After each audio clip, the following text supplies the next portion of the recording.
사람이 세상을 떠날 때가 다가온 줄 아는 것, 이것은 정말 중요합니다. 사실 우리 모두는 그것을 모르고 살아갑니다. 우리가 언젠가 한 번은 세상을 떠날 것이라는 것은 알지만 그때가 언제인지 그리고 그때가 가까이 오고 있는지는 잘 모르는 것 같습니다. 톨스토이의 사람은 무엇으로 사는가라는 유명한 단편소설에 보면 이런 이야기가 있습니다. 천사 미하엘은 하나님께 죄를 지어 세상에 쫓겨납니다. 그에게는 세 가지 문제에 대한 해답을 알아가야 할 숙제가 주어졌습니다. 그 세 가지 문제란 사람의 마음 속에는 무엇이 있는가? 사람에게 주어지지 않는 것은 무엇인가? 사람은 무엇으로 사는가? 라는 질문이었습니다. 미하엘은 이 세상에 와 구두가게에서 구두를 만드는 일을 하면서 살아갑니다. 어느 날 그 지역에서 굉장한 힘을 가진 신사가 최고급 가죽 구두를 가지고 와서 구두를 주문했습니다. 그는 적어도 1년을 신을 수 있는 튼튼한 구두를 만들어 달라고 부탁합니다. 그러나 미하엘은 가죽을 잘라서 슬리퍼를 만들었습니다. 얼마 후 신사의 하인이 와서 말합니다. 이제 구두는 필요 없소. 그 대신 죽은 사람에게 신기는 슬리퍼를 만들어 주시오. 미하엘은 이미 만들어둔 슬리퍼를 내주었습니다. 구두가게 주인이 물었습니다. 자네 어떻게 그 신사가 죽을 것을 알았는가? 미하엘이 대답했습니다. 난 어제 그 신사가 왔을 때 그의 등 뒤에 사람들의 영혼을 불러가는 내 동료 천사가 있는 것을 보았습니다. 그 천사가 그를 부르러 온 것인지요. 신사는 그것을 모르고 1년이나 신을 수 있는 구두를 주문한 것입니다. 난 드디어 두 번째 질문에 대한 답을 얻었습니다. 사람들에게 주어지지 않은 것이란 자신이 언제 세상을 떠날지를 아는 지식임을 알았습니다. 우리는 언제 세상을 떠날는지 모르고 살아갑니다. 그렇지만 그 때를 준비하면서는 살 수가 있습니다. 그 때를 위한 준비란 무엇일까요? 세상을 떠날 때가 가까운 것을 아신 주님은 무엇을 하셨습니까? 그것은 사랑이었습니다. 1절을 같이 읽어보겠습니다. 시작! 6월절 전에 예수께서 자기가 세상을 떠나 아버지께로 돌아가실 때가 이른 줄 아시고 세상에 있는 자기 사람들을 사랑하시되 끝까지 사랑하시니라. 주님은 이 세상을 떠날 때가 가까운 줄을 아시고 끝까지 사랑하기로 결심하십니다. 주님이 이 땅에 오신 목적은 사랑이었습니다. 주님은 자기 사람들을 끝까지 사랑하셨습니다. 여기서 끝까지라는 말의 의미는 영원히라는 말의 의미도 있고 그 외에도 할 수 있는 모든 것을 다 바치는이라는 의미도 있습니다. 끝까지 사랑하신다는 것은 당신의 모든 것을 다 동원하여 사랑하는 것을 말합니다. 그러면 주님은 어떻게 당신의 사람들을 사랑하셨습니까? 주님은 제자들의 발을 씻기는 방법으로 그 사랑을 표현하십니다. 그에 대해서 3절부터 5절에서 이렇게 말씀합니다. 같이 읽어보겠습니다. 3절부터 5절 시작! 저녁 먹는 중 예수는 아버지께서 모든 것을 자기 손에 맡기신 것과 또 자기가 하나님께로부터 오셨다가 하나님께로 돌아가실 것을 아시고 저녁 잡수시던 자리에서 일어나 겉옷을 벗고 수건을 가져다가 허리에 두르시고 이에 대야에 물을 떠서 제자들의 발을 씻으시고 그 두르신 수건으로 닦기를 시작하여 주님은 제자들의 발을 씻기셨습니다. 그게 주님의 사랑의 방식이었습니다. 그렇다면 왜 주님을 하필 발을 씻기신 걸까요? 바로 발과 같은 이들을 사랑하셨기 때문입니다. 당시 중동 지역에서는 사람들의 발이 가장 더럽고 천한 것으로 여겨졌습니다. 길은 흙먼지가 가득했고 사람들은 샌들이나 맨발로 다녔기 때문에 하루 종일 발은 먼지와 오물로 덮였습니다. 게다가 당시에는 사람과 동물이 함께 다니는 길이 많았고 비가 오면 진흙탕이 되기도 했기 때문에 발은 더욱 쉽게 더러워졌습니다. 그래서 고대 중동 문화에서는 손님을 맞이할 때 발을 씻기는 것이 필수적인 예법이었습니다. 먼저 길을 걸어온 손님에게 발 씻을 물을 제공하는 것은 기본적인 환대의 표현이었던 거죠. 창세기 18장을 보면 아브라함이 새 천사를 맞이할 때 이렇게 말합니다. 물을 조금 가져오게 하사 당신들의 발을 씻고 나무 아래서 쉬소서. 또 룻기 3장에서 보아스의 발치에 누운 룻의 이야기를 보면 발이 신체에서 가장 낮은 부분이자 이 종속의 상징으로 여겨졌다는 것을 알 수 있습니다. 그리고 또 당시 유대 사람들은 식사할 때 대각선으로 비스듬히 기대서 앉았습니다. 그러면 발이 자연스럽게 다른 사람의 얼굴과 가까워질 수밖에 없는 거죠. 그러니까 내 발에 옆 사람의 얼굴이 가까이 오게 되는 겁니다. 그러니 발을 씻는 것은 단순하게 위생을 넘어서 식사 예절과도 깊은 관계가 있습니다. 그러니까 이런 환경에서 발을 씻는다는 건 단순한 청결의 문제가 아니라 사회적인 존중과 예절의 중요한 부분이었던 겁니다. 그리고 발을 씻겨준다는 것은 상대방을 존중하고 환대하는 사랑의 표현이었습니다. 주님은 그런 발을 더럽다 여기지 않으시고 천하다 여기지 않으셨습니다. 그리고 그렇게 발을 씻기며 발과 같은 이들을 사랑하셨습니다. 이 세상에는 발처럼 더럽다고 여겨지는 사람들이 있습니다. 사회적으로 죄를 짓고 손가락질을 받으면서 외면을 당하는 사람들이죠. 사람들은 그들을 향해 돌을 던지고 손가락질하고 정죄합니다. 그러나 사실상 세상 모든 사람들이 다 죄인입니다.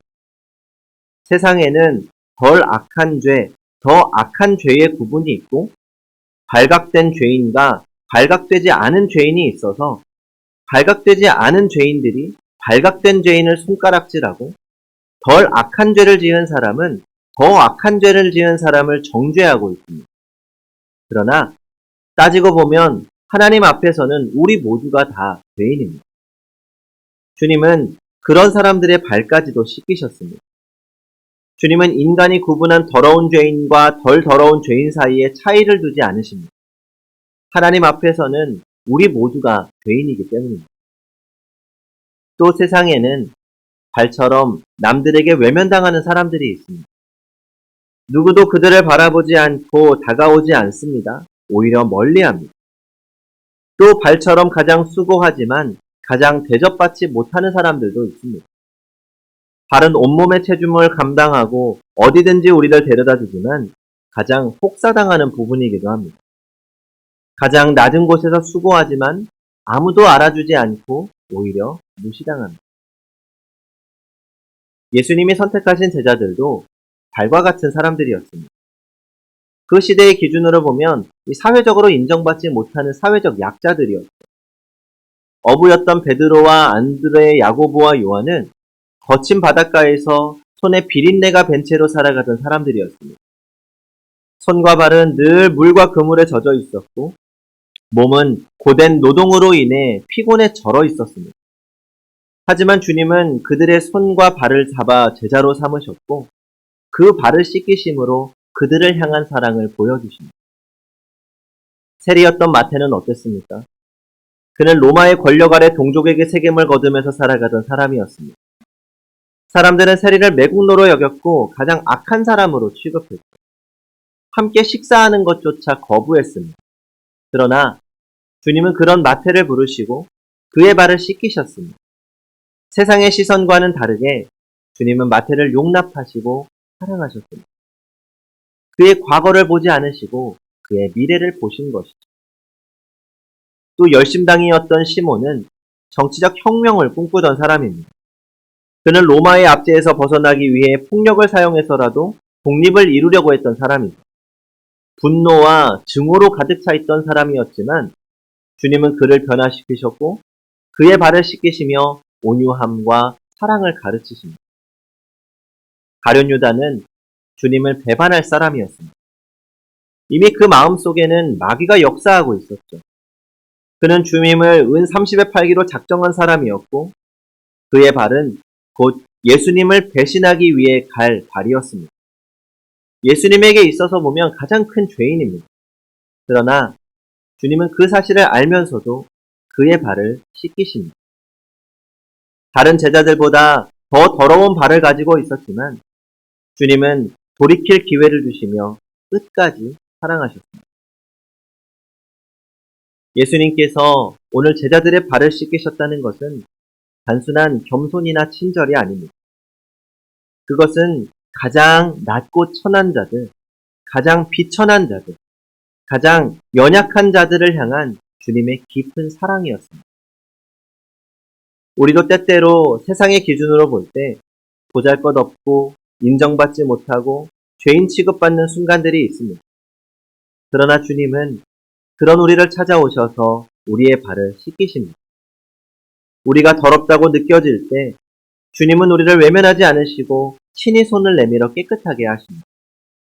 우리가 실패하고 넘어질 때 주님은 우리를 다시 일으켜 세워주십니다.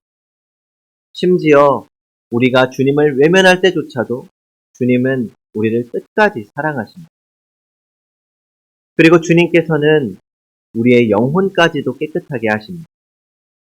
우리는 죄로 인해 더러워지고 세상의 먼지에 찌들어 살아갑니다. 하지만 주님께서는 그런 우리를 외면하지 않으시고 자신의 손으로 친히 우리를 씻기시고 우리의 모든 영혼까지 새롭게 하십니다. 이것이 주님께서 이 땅에 오신 이유였습니다.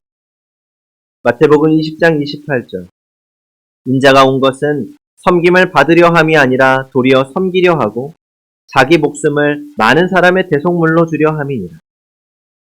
그리고 그 섬김과 사랑의 극치가 바로 오늘의 장면을 통해 극적으로 분명하게 드러납니다.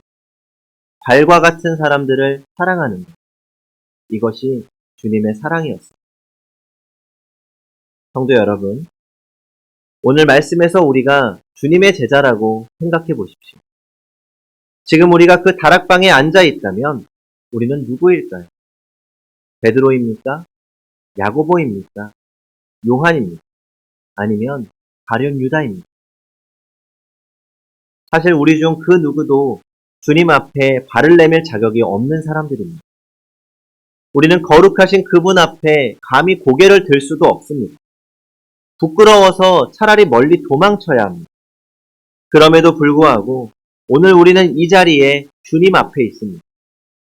무슨 체면으로, 무슨 자격으로 우리가 여기에 있습니까? 그것은 다름 아닌 그분의 사랑은 가장 낮은 곳으로 흘러드는 것임을 알고 있기 때문입니다. 세상 그 누구도 낮은 우리에게 자신의 사랑을 흘려보내려고 하지 않지만 주님은 그렇지 않습니다. 그분은 세상에서 가장 높으신 분입니다. 그분보다 더 높은 곳에 계신 분은 없습니다. 우리가 그분을 사랑하는 것은 당연하지만 그분은 우리같이 낮고 천한 사람들을 사랑하실 아무런 이유가 없습니다. 그럼에도 불구하고 주님은 우리에게 당신의 사랑을 흘려보내고 계십니다.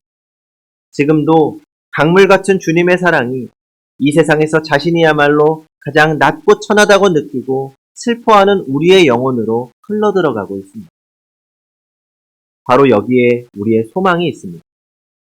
우리가 주님의 사랑을 강하게 느낄 때는 언제입니까? 그때는 우리가 약할 때입니다. 가장 약할 때, 가장 더러울 때, 넘어지고 쓰러져서 더 이상 일어날 힘조차 없을 때, 그때 우리는 주님의 은총을 더 깊게 느낍니다. 가장 더러운 순간, 그럼에도 불구하고 깨끗하게 씻어주시고, 안아주시고, 세워주시는 주님의 사랑을 경험하게 되는 것이죠. 혹시 지금 삶 가운데 힘들고 어려운 순간에 계시다면, 감히 주님 앞에 고개를 들 수 없을 정도로 내 자신이 너무 더럽고 초라하게 느껴진다면, 오히려 낮은 곳으로 흐르는 주님의 은혜를 더욱 간절히 구하시기 바랍니다. 주님, 제가 너무 힘이 듭니다. 저 스스로 너무 더럽고 초라하게 느껴질 때가 있습니다. 주님 앞에 서는 것조차 부끄럽습니다. 그러나 그럼에도 불구하고 주님의 사랑과 은혜를 구합니다. 오셔서 제 손을 잡아주시고 씻어주시고 안아주시옵소서. 그 사랑 안에서 회복되게 하여 주시옵소서. 이렇게 기도할 때 주님께서 우리를 온전히 깨끗하게 하시는 은혜를 부어주실 줄 믿습니다. 그리고 우리가 주님의 사랑을 더 깊이 체험적으로 알게 되는 은혜의 순간이 있습니다. 바로 주님처럼 사랑할 때입니다. 교회에서 가끔 세족식을 할 때가 있습니다. 이 의식을 통해서 우리는 예수님께서 제자들의 발을 씻기신 장면을 떠올리며 주님의 사랑과 섬김을 깊이 묵상하게 됩니다. 발을 씻김 받는 사람들은 주님의 사랑을 더욱 생생하게 체험하며 자신이 얼마나 연약한 존재인지를 깨닫게 됩니다. 누군가 내 발을 씻겨줄 때 우리는 겸손해지고 사랑을 받는 기쁨과 감사함을 경험하게 되는 거죠. 그런데 이런 세족식을 통해서 더 큰 은혜를 받는 사람들이 있습니다. 바로 다른 이들의 발을 씻겨주는 사람들입니다. 물을 떠서 대야에 붓고 허리를 굽혀 상대방의 발을 손으로 감싸며 그 발의 먼지를 닦아낼 때 우리는 주님의 마음을 더욱 깊이 경험합니다. 주님께서도 바로 이런 마음으로 우리를 섬기셨다는 것을 깨닫게 되는 거죠. 우리가 손으로 상대방의 발을 씻길 때 주님의 겸손과 사랑이 우리의 가슴 속에 스며들며 그 사랑을 실천하는 기쁨을 누리게 됩니다. 이제 주님께서 친히 제자들의 발을 씻기셨듯이 우리도 낮은 자리로 내려가 서로의 발을 씻겨주어야 합니다. 서로를 용서하고 섬기고 이해하고 감싸 안는 삶을 살아야 합니다. 그리고 우리가 이렇게 살아갈 때 우리의 사랑이 한계를 만나 좌절할 때마다 주님께서는 다시 우리에게 다가오셔서 우리의 발을 씻기십니다. 우리가 흘려보낸 사랑보다 더 크고 완전한 사랑으로 우리를 채워주십니다. 그렇게 우리는 사랑의 선순환을 경험하며 살아가야 합니다. 물론 우리의 삶 속에서 주님의 사랑을 실천하는 것이 결코 쉬운 일은 아니죠. 때로는 우리가 사랑하려는 사람이 너무 차갑고 우리를 실망시키며 도무지 사랑할 수 없는 존재처럼 느껴질 때가 있습니다. 하지만 바로 그 순간이 우리가 주님의 사랑을 가장 깊이 경험할 때입니다. 우리의 사랑은 한계가 있지만 주님의 사랑은 무한하기 때문입니다. 사랑하면 할수록 주님의 사랑이 우리 안에서 더욱 강렬하게 역사하고 우리의 마음을 변화시키며 우리를 더욱 깊은 사랑의 사람으로 만들어 가십니다. 그것이 바로 우리가 추구해야 하는 사랑의 선순환입니다. 사랑하는 성도 여러분, 오늘 우리가 주님의 사랑을 경험하고 그 사랑에 응답하며 살아가는 은혜의 삶을 살아가기를 소망합니다.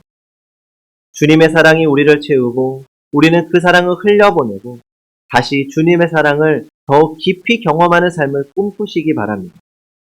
그 사랑이 우리를 주님께로 인도할 것입니다. 그렇게 날마다 그 사랑 안에서 살아가는 우리 모두가 되기를 바랍니다. 기도하겠습니다.